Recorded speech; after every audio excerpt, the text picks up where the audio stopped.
పోలీసులు ఆపిన పరిస్థితి లేదు, కనీసం కేసు పెట్టినటువంటి ఇంతవరకు కూడా దాఖలాలు కాలేదంటే గవర్నర్ గారు ఆశ్చర్యపోయి ఖచ్చితంగా నేను డీజీపీని పిలిపిస్తాను, ఇవన్నీ కూడా గట్టిగా విచారణ చేస్తాను. మీరు అంటే మేము ఆయనకి వీడియోలతో సహా ఇవ్వడం జరిగింది, ఫోటోలతో సహా ఇవ్వడం జరిగింది.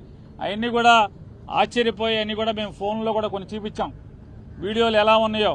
ఇంకా మా దగ్గర చాలా వీడియోలు ఉన్నాయండి అని చెప్తే అవన్నీ కూడా మా సెక్రటరీ గారికి పంపించండి, నేను చూస్తాను, వెంటనే యాక్షన్ తీసుకుంటాను. పోలీసుని గెలుపోవటంలు అనేవి సహజంగా ఉంటాయి, కానీ ఈ రకంగా కిరాతకం, ఈ రకంగా హింసా ప్రవృత్తి, ఈ రకంగా విధ్వంస ధోరణి అనేది చేస్తే ఇంకా ప్రభుత్వం ఎలా ఉన్నట్టా లేనట్టా, ఇది డెమోక్రసీ కదా అని చెప్పి ఆయన చెప్పడం జరిగింది. ఆయన కూడా సోదాహరణంగా వివరించాం. ఇంకా ఎక్కడెక్కడ సంఘటనలు జరుగుతున్నాయో, ఎక్కడెక్కడ అన్ని వీడియోల్ని, ఫోటోల్ని అన్ని ప్రతిదీ కూడా ఆయనకి పంపిస్తామని చెప్పాం.